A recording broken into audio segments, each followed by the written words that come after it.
வணக்கம். 10ஆம் வகுப்பு பாடப்பகுதி தமிழ் இயல் 1 திறன் அறிவோம்.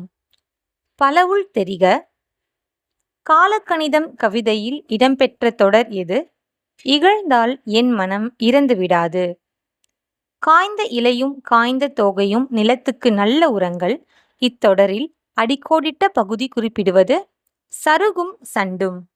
எந்தமிழ் நா என்பதை பிரித்தால் இவ்வாறு வரும்: எம் கூட்டல் தமிழ் கூட்டல் நா. கேட்டவர் மகிழ பாடிய பாடல் இது.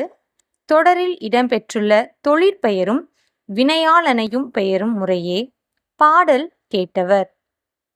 வேர்க்கடலை, மிளகாய் விதை, மாங்கொட்டை ஆகியவற்றை குறிப்பது மணிப்பெயர் வகை.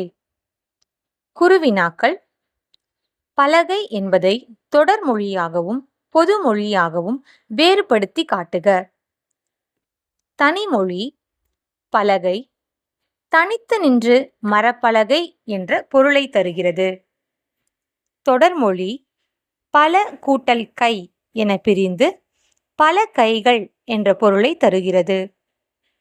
பொதுமொழி தனிமொழிக்கும் தொடர்மொழிக்கும் பொதுவாய் அமைந்துள்ளதால் பலகை என்பது பொதுமொழியாகிறது. மன்னும் சிலம்பே மணிமேகலை வடிவே முன்னும் நினைவால் முடித்தாள வாழ்த்துவமே.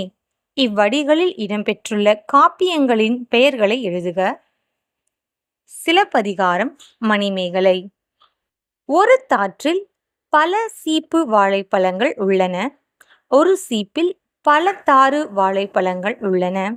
ஒரு சீப்பில் பல வாழைப்பழங்கள் உள்ளன. மேற்கண்ட தொடர்களில் சரியான தொடர்களை சுட்டிக்காட்டி எஞ்சியுள்ள பிழையான தொடரில் உள்ள பிழைக்கான காரணத்தை எழுதுக. சரியான தொடர்கள்: ஒரு தாற்றில் பல சீப்பு வாழைப்பழங்கள் உள்ளன. ஒரு சீப்பில் பல வாழைப்பழங்கள் உள்ளன.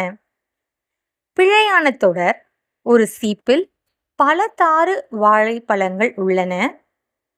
ஏனெனில் சீப்பில் தாறுகள் அமையாது. கொள்வோர் கொள்க, குறைப்போர் குறைக்க. உள்வாய் வார்த்தை உடம்பு தொடாது. பாடல் அடிகளில் உள்ள மோனை எதுகை சொற்களை கண்டறிந்து எழுதுக.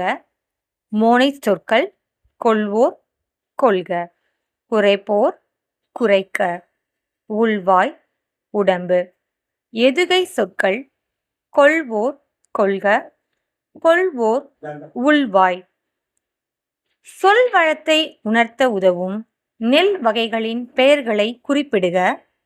சொல் வளத்தை உணர்த்த உதவும் நெல் வகைகள்: செந்நெல், வெண்ணெல், கார்நெல், சம்பா, மட்டை.